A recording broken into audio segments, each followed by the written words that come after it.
ఇప్పుడే జీ5 app download చేయండి. చూడండి మీ ఫేవరెట్ టీవీ షోస్ ఎప్పుడైనా ఎక్కడైనా. నేను ఎంత ప్రేమించానో నన్నంత మోసం చేసింది.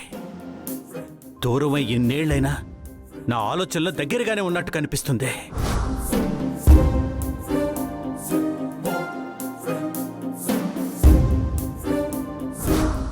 ఎందుకో ఆ జ్ఞాపకాలు గుర్తొచ్చిన ప్రతిసారి నేను కంట్రోల్ తప్పుతున్నాను. ఎందుకు విరూపాక్షి నన్ను ఎలా వేధిస్తున్నావు? ఎందుకో? నాన్నా, రూప కూడా అలాగే దూరం అయిపోతుందా?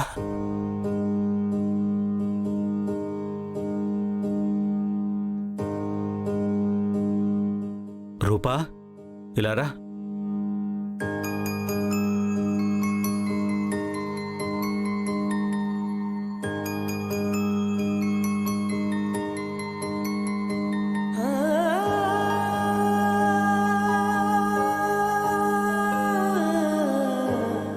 కూర్చో రూపా,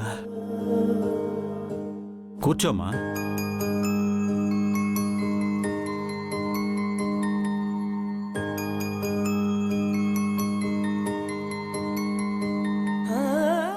ఏమైంది నాన్న? అలా ఉన్నారేంటి? నేను నాట్యం చేయడం మీకు నచ్చలేదా నాన్న?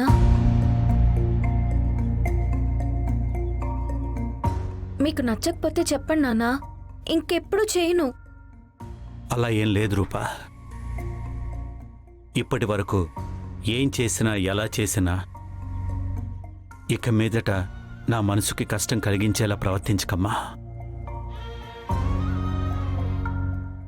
ఏమైంది అన్నయ్యకి? అన్నయ్య కదా నాట్యం చేయమని చెప్పారు, హ్యాపీగా అందరినీ తీసుకెళ్లారు. మరిప్పుడు మనసుకి నచ్చని పని చెయ్యొద్దంటున్నారు. అంటే రూప నాట్యం చేయడం వల్ల బావగారు డిస్టర్బ్ అయి ఉంటారా? అయినా అయ్యుండొచ్చు. విరూపాక్షక్క గుర్తొచ్చుండొచ్చు, అందుకే అలా ఫీల్ అవుతున్నారు. చెప్పండి నాన్న, నేను నాట్యం చేయడం మిమ్మల్ని ఇబ్బంది పెట్టిందా? మనసుకి దగ్గరైన వాళ్ళు జీవితంలో దూరం అయితే ఆ బాధ ఎలా ఉంటుందో నాకు తెలుసు.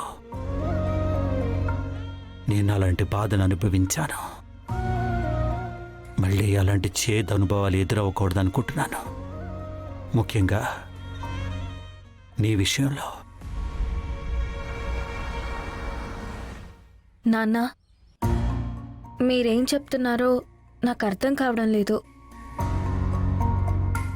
నాకు అర్థమైనంత వరకు మీరు బాధపడేలాగా, మీ మనసుకి కష్టం కలిగించేలాగా నేనేమీ చెయ్యను. నాట్యం చేయడం ఇష్టం లేదంటే కూడా ఇక మీదట చెయ్యను.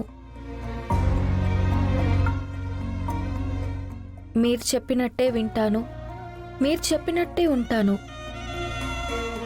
అది ఏ విషయంలోనైనా సరే. మీ మాట జవదాటను నాన్న. ఎప్పుడు లేనిది అన్నయ్య ఏంటి ఇలా మాట్లాడుతున్నాడు? బావగారికి అక్క గుర్తొచ్చుంటారు. ఇప్పుడు రూప కూడా బావగారికి దగ్గరవుతోంది. బావగారికి దగ్గరైన వాళ్ళు దూరమైపోతారనే భయంతో రూపకి చెప్తున్నట్టున్నారు. నాకు కనిపించింది విరూపాక్షే. నా మనసు కూడా అదే చెప్తుంది. ఇలా సడన్ గా కనిపించడం ఏంటి? అంతా అయోమయంగా ఉంది. రూప నాట్యం చేసిన ప్రతిసారి విరూపాక్షి కనిపిస్తుందా? అలా కనిపిస్తే నేను భరించలేను. బావగారు, భోజనం రెడీగా ఉంది, మీరు వస్తే కలిసి భోంచేద్దాం.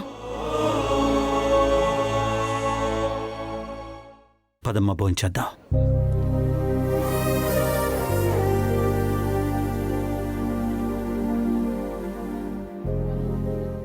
అత్తయ్య కళ్ళేంటి మమ్మీ అంత పవర్ఫుల్గా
జీ5 యాప్ డౌన్లోడ్ చేసి అన్ని ఎపిసోడ్స్ పూర్తి ఉచితంగా చూడండి.